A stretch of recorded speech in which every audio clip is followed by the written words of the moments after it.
Long time no see, YouTube. I am back at it again with another recording. This is going to be a lot of information being thrown at one time because I have missed a little bit of time every so often trying to get back into the swing of things with YouTube, but I really appreciate all the love and the support.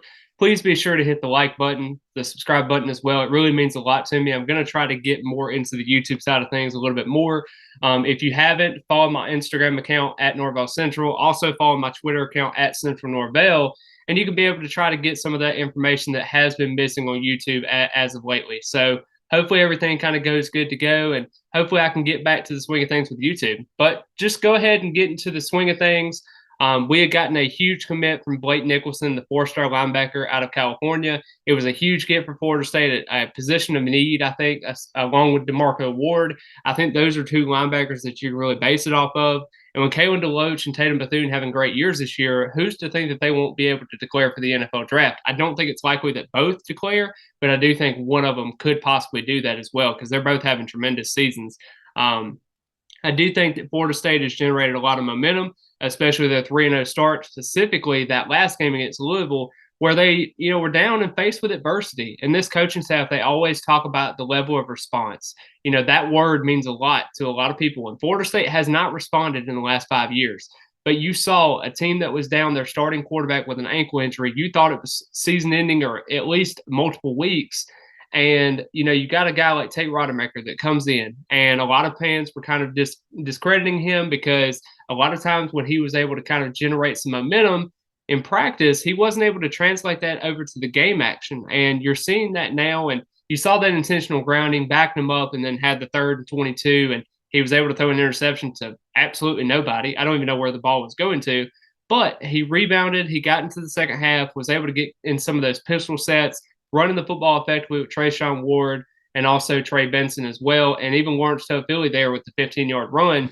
There was a lot of good things that you can base that off of. He was able to really key in on Johnny Wilson, the 6'7" receiver that we have, and he was able to take advantage. And I thought that we did a really good job. We actually exposed a lot of Jarvis Brownlee, who was a former Florida State defensive back here. And he kind of talked about how he circled the game on his calendar. Well, Florida State circled the matchup with him. And you saw a lot of times he was getting exploited. And actually, they targeted him 6 times. And he was able to get on 4 of those 6 to be able to get to the game and everything. So I thought it was really good to use his aggressiveness against him. And I thought Florida State did a good job in closing that out. It was a little bit closer than expected because we had that missed field goal at the end and made it a 4-point game. And Malik Cunningham kind of slowed the offense down a little bit more. He was trying to use himself as a passer a little bit more. And just like last year, their offense seemed to give out of gas in the second half. And I'm wondering what's going to happen with Scott Satterfield. But nonetheless, I'm super excited about Mike Norvell. Now, there was an early report going on that Mike Norvell is a leading candidate for the Arizona State job. And I'll go ahead and address that real quick. I think the rumors are really, really out there. You got Sexton, his agent, that is out there and trying to get more money. Basically getting a contract extension. I think it's all about security at the end of the day. I think that they want to be able to generate enough noise, enough, traction to be able to get Florida State to buy in a little bit more. Now, Norvell is extended. A verbal extension was agreed to 2026, and that is something you have to pay attention to. But Mike Norvell's got this program in the right direction, as I've been talking about all the last 3 years that he's been there. I mean, my name is Norvellcentral. I believe in the head coach, and I believe in this team. And I always thought that this team could be successful. They just had to know how to win. And you found ways to win against LSU when all odds were against you at that last point, and you allowed that touchdown, and they were kicking the extra point to go to overtime. You were thinking, oh, gosh, not again. But this team found a way to win. You talk about the Louisville game. They were only down by 4. They were driving. And, they had an interception by Kevin Knowles, and it sealed the game up. And there was an interesting thing where, if Tate Rodemaker comes in last year, you were thinking, oh, gosh, we're not going to win this game. We're going to get blown up by 40. And Tate Rodemaker kind of had his doubters wrong. I mean, this is a situation where Florida State fans were doubting their backup quarterback. And, I mean, for a good reason. I mean, he had 0 touchdowns, 3 interceptions. He had about a sub-50 completion percentage, and there was just a lot of things going against him. But that kid really showed what he was about. He understood the expectations at Florida State. He calmed down. He understood what he had to do in that moment. And Jordan Travis, like a good teammate that he is, was fighting through all that. Now, Florida State did have a couple of injuries in that game, Jordan Travis being one of them. He actually practiced today. It's going to be really interesting. He showed a lot of good promise in practice with that so far. Tate Rodemaker had a good day as well. and we'll definitely see how that translates out. And then you go towards the offensive line. You talk about Robert Scott that went down the game, and also Dylan Gibbons went down to the game as well. Robert Scott, I think, is more severity in that term, and you're trying to see what's going to happen with him. You got guys like Fabian Lovett, who's the starter. He's out. He actually got a picture with the Boys and Girls Club, and you can see his foot in a boot. So you're trying to figure out when he's going to be back as well. I don't think he's going to play this week, but we'll definitely see. And then you got a guy like Malcolm Ray who exited the game in the second half, and you want to see where he's at with his standards. I mean, that's two defensive tackles right there. So your defensive tackle depth has got to get a little bit better because they were able to run the football effectively up the middle. And you just want to see more of an efficientness from that. You got a guy like Amarian Cooper, who I think you got to figure out what's going on with him. But he did practice today, so that is very encouraging with that.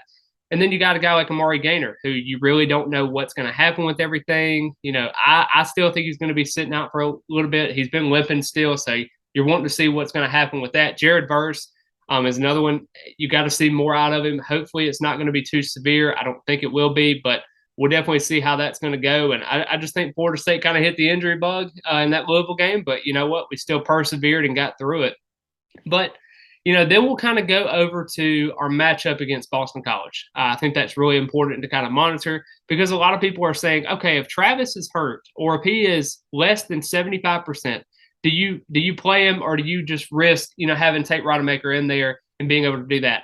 Now, the spread right now is 16.5. Florida State is the home favorite there. And in a Doak Campbell Stadium where the student section is sold out, and there's probably going to be about 72 tickets sold so far. So it might be close to a sellout. You never know with that. But just looking at the Boston College team, they're 1-2.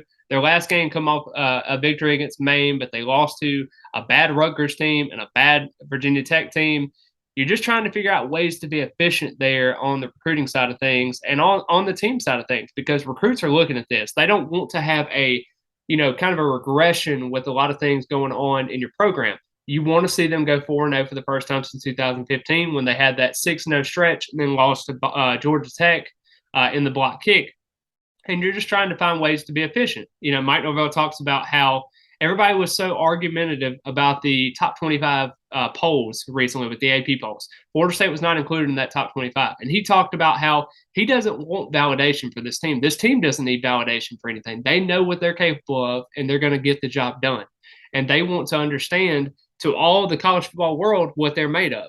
They wanted and expected a big season this year, and they're definitely delivering at this point. They're running the football efficiently. They're using Johnny Wilson. And even guys like Micah Pittman, who had one reception for 7 yards, is dishing out blocks left and right. You never see blocks from a wide receiver at Florida State in the recent years. And Ron Dugans has did a good job. Now, everybody was criticizing Ron Dugans for what he can and can't do recruiting-wise and also with the team-wise. Now that everything's going smoothly, everything's kind of quieting down. You see how winning cures everything? That's basically how Florida State's going in the approach with that side of things.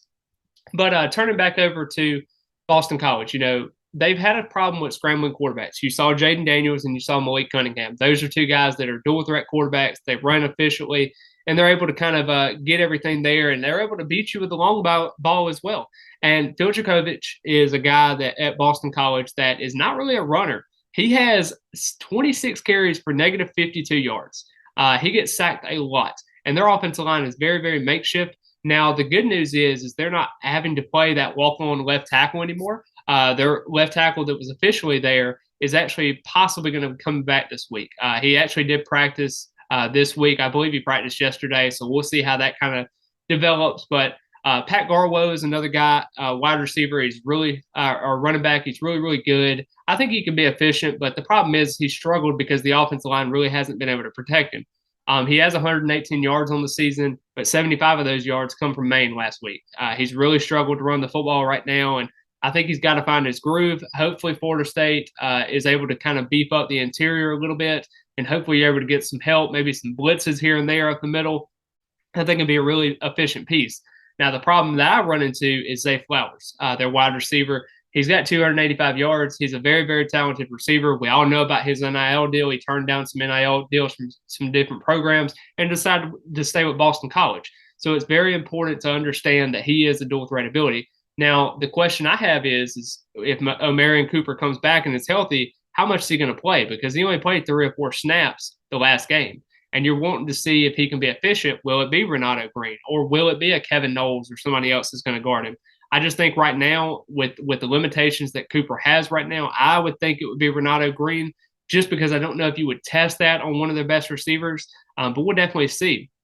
And then on the defensive side of the ball, they have two of their linebackers in DePalma and also Arnold. That is two of their leading tacklers with 22 tackles and 21 tackles respectively. And you got a guy like Jaden Woodby, who was a former Florida State Seminole. And let's just say I hope he doesn't circle this game on his calendar, because Boston College is not that great of a defensive team. Now, they have generated a couple of sacks. They've got 8 sacks through 3 games. So they have not played great offensive lines, so that defense has been able to kind of pin their ears back a little bit. But just overall, I think Florida State's got to do a good job in being able to protect whoever is behind at quarterback, whether it be Tate Rodemaker or Jordan Travis. And I think you have to do a really good job in being able to skill set and bring some of these guys along, especially the running back group. I think you've got to be able to depend on the run. And just kind of take some pressure off your guys. And maybe if Tate Rodemaker comes in, hopefully the magic number is about 150 passing yards. I don't think you have to really light the world on fire and have him throw for 230 or 240. I think it's just got to be reasonable. But the problem is Boston College, they do generate a couple of turnovers. They have 3 interceptions on the season, and I think that is something to kind of monitor as we go forward there. And on top of that, they also have 3 forced fumbles. So you have to make sure to keep the ball, kind of protection wise there, because, you're missing possibly your left tackle. You're hopefully Robert Scott's going to be back. But if not, you got Darius Washington, who has experience there. And then you also got Jazz Turntine, who is at the right tackle position that you think is going to be pretty good as well.